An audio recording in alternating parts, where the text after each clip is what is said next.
చెంగల్వపూలు కథావేదిక శ్రోతలకు కథాభిమానులకు నమస్కరిస్తూ స్వాగతం పలుకుతున్నది మీ బొడ్డపాటి చంద్రశేఖర్. మా కథావాహినిలో వస్తున్న 10వ కథ స్పర్శ. దీన్ని సిహెచ్వి బృందావన్ రావు గారు రాశారు. వారిని పరిచయం చేస్తాను. ముందుగా అతి పిన్న వయసులోనే వారికి పఠనాశక్తి కలిగింది. కనిపించిన ప్రతి కాగితాన్ని క్షుణ్ణంగా చదివేవారు. అలా కుదురుకున్న ఆ అలవాటే ప్రాచీన సాహిత్యంలోని ప్రతి చదవదగ్గ గ్రంథాలను అధ్యయనం చేయించింది. ముద్దుకృష్ణ వైతాళికులు, శ్రీశ్రీ మహాప్రస్థానం వారికి సాహితీ గవాక్షాలయ్యాయి. రావిశాస్త్రి ఆరుసారా కథలు కథా జగత్తులో వారిని విహరింపజేసి కథా పార్శ్వాన్ని అభిమానించేటట్లు చేశాయి. చాసో, రావిశాస్త్రి, భవుడిపాటి జగన్నాథరావు, పి సత్యవతి గారు వీరికి అత్యంత ఇష్టలైన కథా రచయితలు. బృందావనరావు వారి కథలకు ఎన్నుకునే ఇతివృత్తం చాలా ఉదాత్తంగా ఉంటుంది. దానికి చక్కని కథావరణాన్ని రూపకల్పన చేస్తారు. చక్కని చిక్కని భాషలో తన భావాలను అభివ్యక్తం చేయగలరు వారు. వారి కథలు, దానిలోని భాష, వారి శైలి కథలో పాఠకుల మనసును ముప్పిరిగొని ఒక గాఢానుభూతికి లేదా ఒక భావోద్వేగానికి గురి చేస్తాయి. మంచి కథా లక్షణం ఇదే కదూ.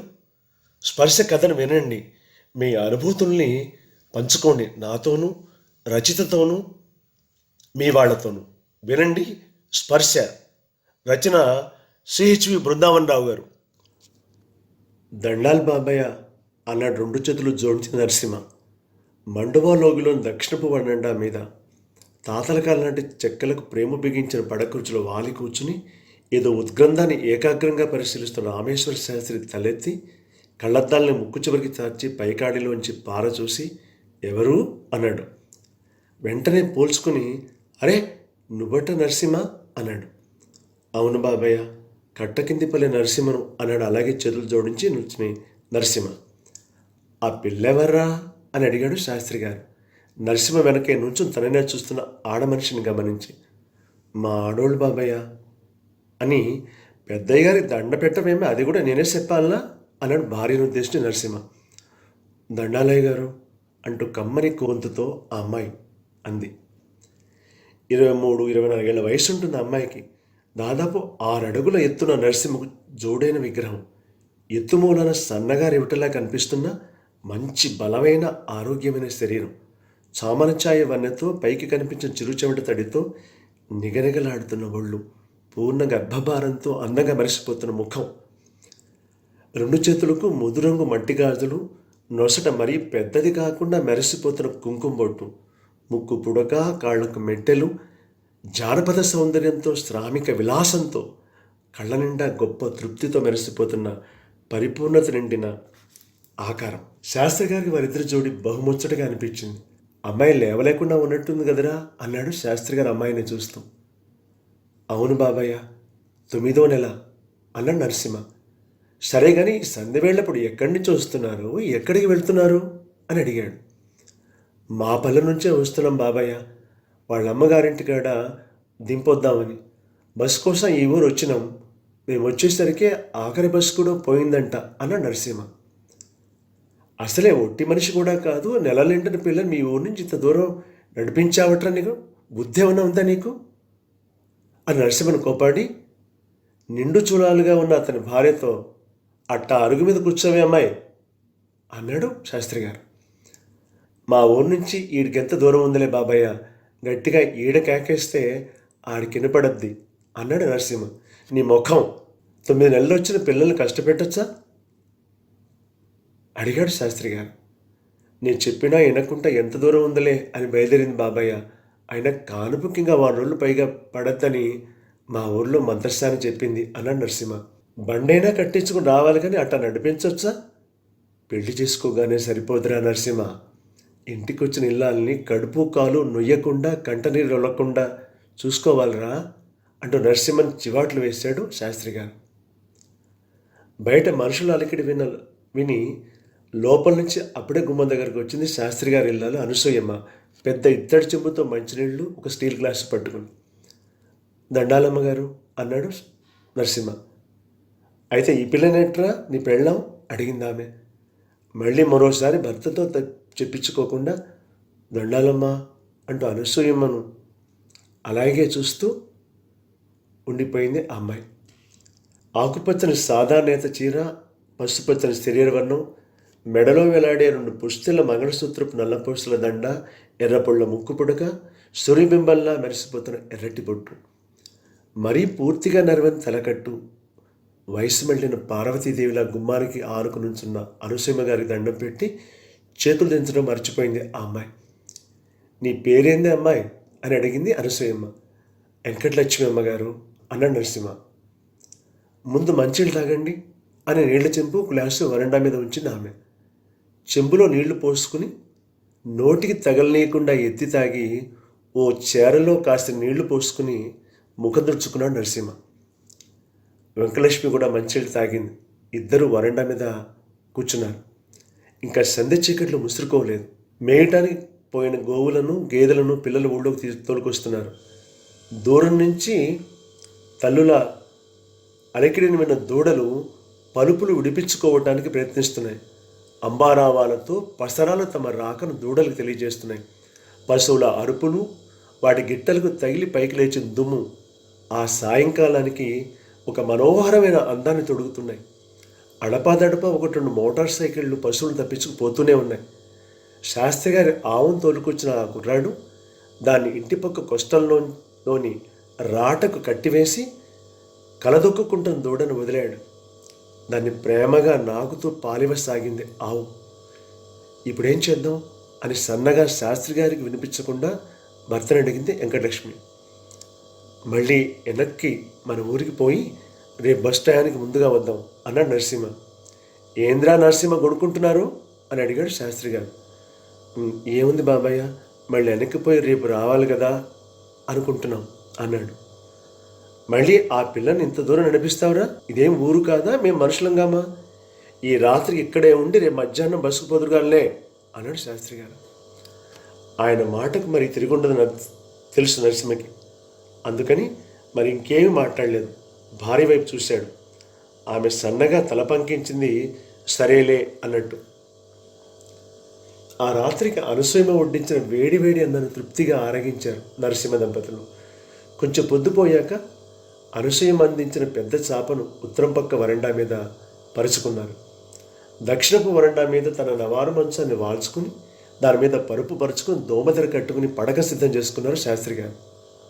అనసూయమ్మ వచ్చి మంచినీళ్ల మరచెంపును, ఒక గ్లాసును మంచం పక్కన పెట్టి ఒక తాటాకుల విసనకర్రను ఆయన మంచం మీద తలగడ వైపున ఉంచింది. మీకేమైనా కావాలా నరసింహ అని అడిగి, ఏమి వద్దులే అమ్మగారు అనిపించుకుని లోపలికి వెళ్ళిపోయింది. ఆమె తన పక్కన ఇంట్లోనే వేసుకుంది మామూలుగానే. అనసూయమ్మ పండుకోవటానికి లోపలికి పోయాక శాస్త్రి గారు వరండా గుమ్మానికి తాళం వేసి తాళం చెవిని దిండు కింద పెట్టుకుని పడుకున్నారు. రాత్రి బాగా పొద్దుపోయేదాకా నరసింహ శాస్త్రి గారు లోకాభిరాముడు ముచ్చటించుకుంటూనే ఉన్నారు. పాడి పంట చూసుకుంటూ శాస్త్రి దంపతులు ఆ పల్లెలో ఉన్నారే కానీ వారిది చాలా పెద్ద కుటుంబం.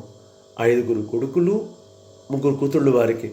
శాస్త్రి గారిది హెచ్చు దిగుబడి వంగడం అని ఊళ్ళో యువకులు చాటుమాటుగా జోకులు కూడా వేస్తుంటారు. పిల్లలందరికీ పెళ్ళిళ్ళు అయిపోయినాయి.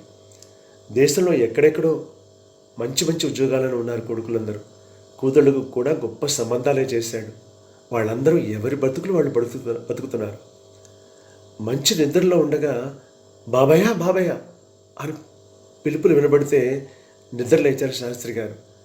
నడిరేయి దాటి గంటన్నర అయి ఉంటుంది అంతే. నరసింహ తన మంచు పక్కనే నిలబడి పిలుస్తున్నాడు. ఏంద్రా నరసింహ అని అడిగారు శాస్త్రి గారు నిద్రమత్తులోనే ఉండి. మా ఆడవాళ్ళు నిప్పులు అంటున్నారు బాబయ్య, నాకు కాళ్ళు చేతులు ఆడటం లేదు అన్నాడు. శాస్త్రి గారి నిద్రమత్తు పూర్తిగా వదిలింది. కాన్పుకి ఇంకా 7-8 రోజులు ఉన్నాయంటివి కదరా, అవి పురిటి నొప్పులు కావేమో అన్నాడు. లేదు బాబయ్య, పురిటి నొప్పులే అని అంటుంది నరసింహ. శాస్త్రి గారు లేచి మంచం దిగి చాప మీద ఉన్న వెంకటలక్ష్మి వైపు వెళ్ళారు. నిప్పులతో బాధపడుతున్నది, మెలితిరిగిపోతున్నది, పండ్ల బీగున కేకలు బయటికి రాకుండా అవస్థపడుతున్నది. నరసింహకి కాళ్ళు చేతులు ఆడటం లేదు. ఊరు కాని ఊరు, చోటు కాని చోటు, ఏం చేయాలో తోచటం లేదు. వణికిపోతున్నాడు. బాబాయ్ అన్నాడు గద్గదంగా. శాస్త్రి గారు నిమ్మళ్ళంగా నరసింహ ధైర్యం చెప్తూ, ఏం కాదురా, నేనున్నానురా, భయపడకు అని బయట నుంచి వేసిన వరండా తలుపు తాళం తీసి లోపలికి వెళ్ళాడు. లోపల నిద్రపోతున్న అనసూయమ మంచం దగ్గరికి వెళ్ళి చేత్తో ఆమెని తట్టి లేపాడు. నిద్రలో తమలోకి తాము ముడుచుకుపోయిన ఆమె సర్వేంద్రియాలు ఆ స్పర్శతో ఉలిక్కిపడి గోటమీటని వీణతీగల ఒక్కసారిగా మేలుకున్నాయి.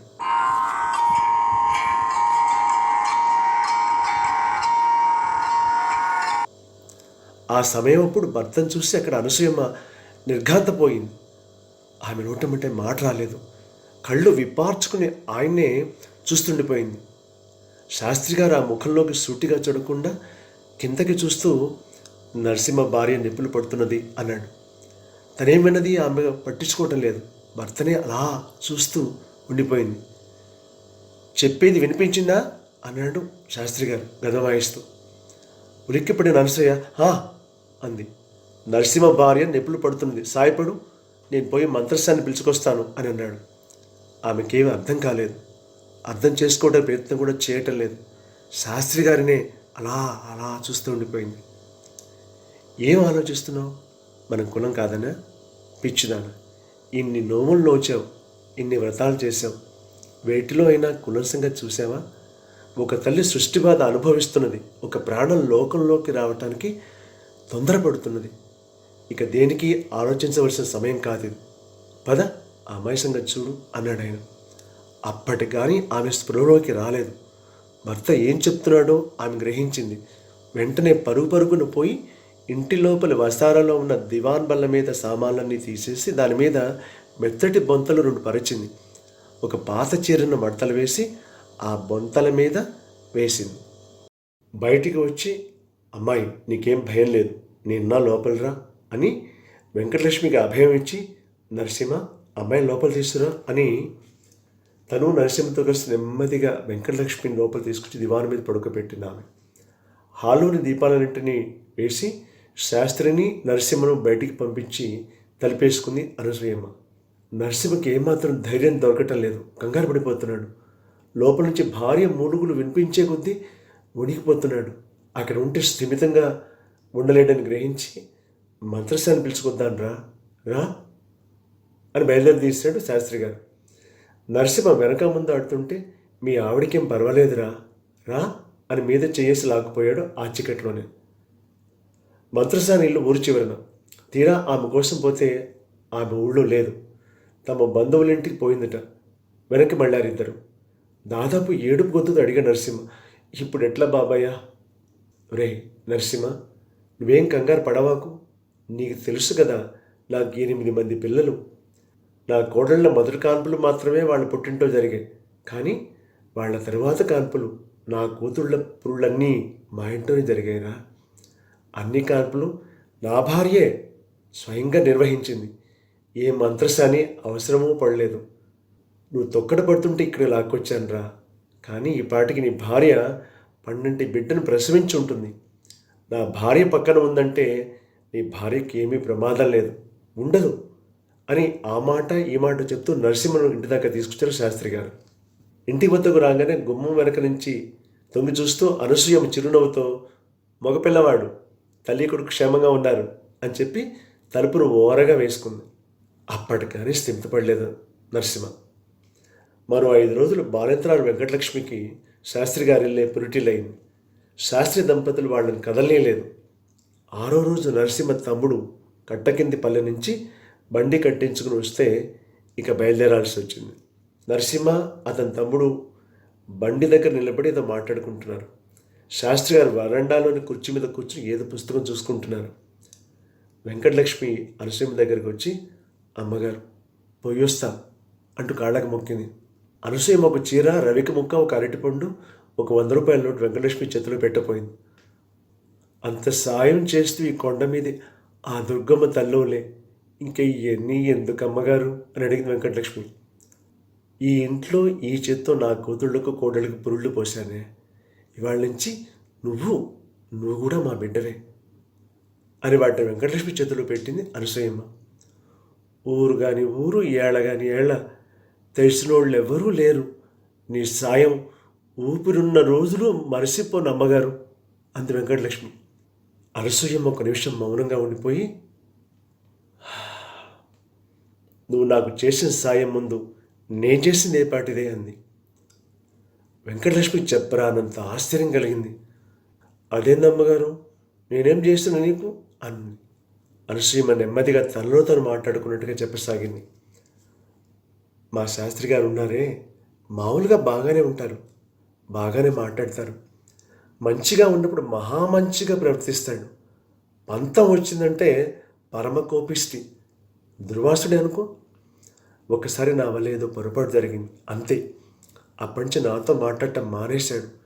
నాలుగేళ్ళు దాటి. ఇద్దరం మూగవాళ్ళం ఒక ఇంట్లో ఉన్నట్టున్నాం. ఉద్ధరిణ పంచపాత్ర తోమి మంచిడు అక్కడ పెడితే సంజ వార్చుకుని వెళ్ళిపోతాడు.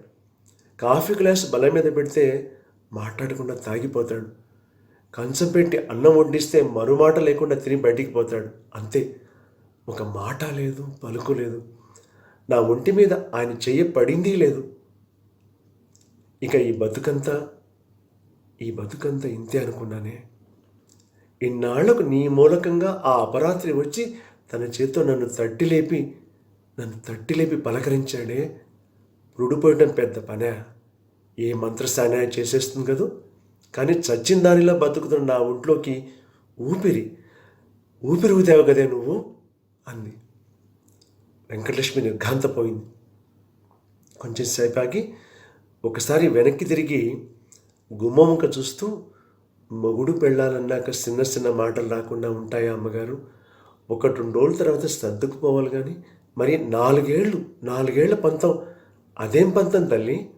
అయినా ఈ మగోళ్ళంతా ఇంతేనేమో అమ్మగారు. ఆడవాళ్ళంటే లెక్కే ఉండదు వాళ్లకు. ఆడవాళ్ళకు కూడా మనసు ఉంటుందని అనుకోరు కదా అంది. 4 ఏళ్ల నుంచి భర్త పలకరింపు కోసం చాతకల్లా ఎదురుచూసి ఆయన పలకరించగానే పోగొట్టుకున్న మహా పెన్నిధి దొరికిన ఆనందంతో పొంగిపోతున్న ఆ ఇల్లాలు వెంకటలక్ష్మి మాటలకు ఏమీ జవాబు చెప్పలేక నవ్వి ఊరుకుందంతే. అనసూయ, అమ్మాయికి బయలుదేరిది, నర్సు ఎదురు చూస్తున్నాడు, వర్జ నాకముందే బయలుదేరుతారు అని వాకిటి నుంచి కేకేస్తారు శాస్త్రి గారు. వచ్చే అని ఆడపడుతూ, పద పిల్లగాడిని తీసుకోవే అంటూ వెంకటలక్ష్మి తొందర చేసింది అనసూయమ్మ.